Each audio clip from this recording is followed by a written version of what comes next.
Hey, welcome to EPN. My name is Victor Lucas, and we bring you the latest in everything cool every single day. That's our job. That's what we do. This one is going out to David McBenge. He says we always let him know about the new vids and games, and to keep up the good work, we will, as long as you keep watching. This rundown is dedicated to you.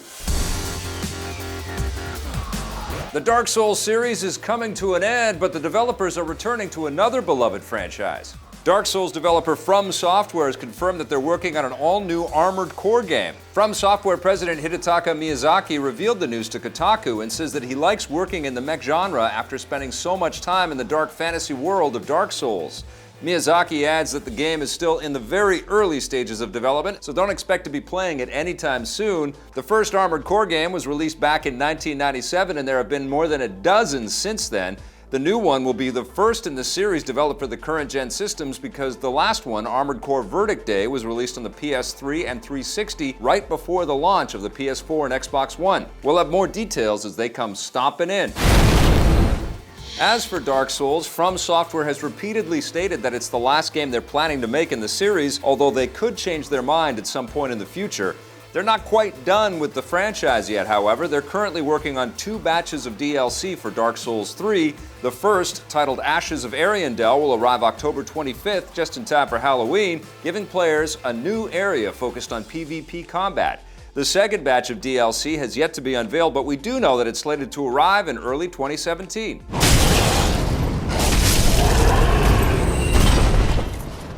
Prepare to go Super Saiyan with an all-new Dragon Ball game.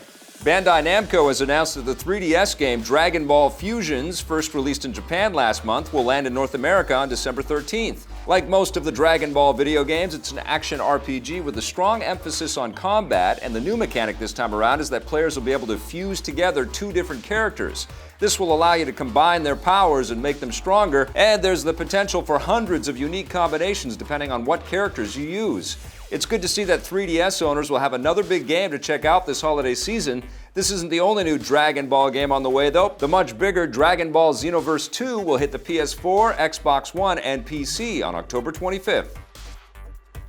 You can expect to see a lot more original content from Netflix. With the success of shows like House of Cards, Orange is the New Black, and Stranger Things, Netflix won't be slowing down anytime soon. Speaking with investors, Netflix's chief financial officer, David Wells, revealed that they're still only about halfway to where they want to be with the amount of original content they're creating, which means that they'll be doubling how much they produce in the next few years. That's a lot of original content when you consider how much they're already making. In order to do this, Wells says they're looking at a mixture of different production models, which probably means we can expect to see more variety in their original programs as well. That also means more original movies. As for how much it will cost, David Wells tells investors that Netflix will be raising prices over time. They're also thinking about offering different tiers of service, which means you could get more content depending on how much you pay. That might anger consumers, so we'll let you know if it happens. He chose money over power. Speaking of Netflix, the streaming giant has figured out which episode of a series is the one that gets audiences hooked and makes them want to keep watching more. It turns out that if someone is going to get hooked on a series, it happens pretty early on, with shows like Stranger Things and Narcos hooking their fans by the 2nd or 3rd episode.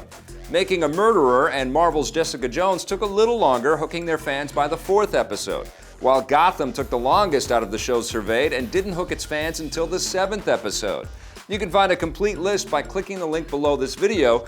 Netflix defines a hooked episode as the episode where 70% of viewers who watch it go on to complete the first season. You can bet they'll use this data to find ways to make their shows even more addictive, which will increase binge watching in the future. I've always loved the necessity of sleep. If you're still waiting for the future to arrive, the other shoe may have fallen. Nike has announced that the HyperAdapt 1.0, the world's first pair of mass-market self-lacing shoes, will hit stores on November 28th. The shoes are inspired by the futuristic pair worn by Michael J. Fox in Back to the Future 2, and along with being able to lace themselves, they have sensors that adjust the tightness on the fly so they'll never feel too tight or too loose. These aren't exactly the first pair of self-lacing shoes from Nike. They made one pair last year that they gave to Michael J. Fox to celebrate Back to the Future Day, but these new ones will be the first to actually be sold in stores. No word yet on how much they'll cost, but you probably won't be able to get them if you're on a shoestring budget. All the elegance and lack of customization of the iPhone might be coming to a freeway near you. It looks like Apple is getting into the car business. According to the UK's Financial Times, Apple is in talks to buy the British car manufacturer McLaren Technology. They make luxury cars and are also known for their iconic Formula One racing team, and if Apple really is interested in buying them, it lends a lot of credibility to the long-standing rumors that Apple wants to start making their own cars. McLaren is valued at around $1.5 billion, so buying them would barely put a dent in the more than $100 billion that Apple is currently storing. We'll let you know when more details come racing in. I just hope the Apple car has a headphone jack.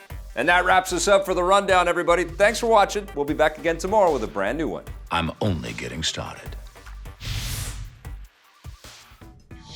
Hey, thanks for checking out that video on our EPN channel. It's just one small part of the things that we make around here. So if you liked it, don't forget to check out some of our other vids and hit that subscribe button.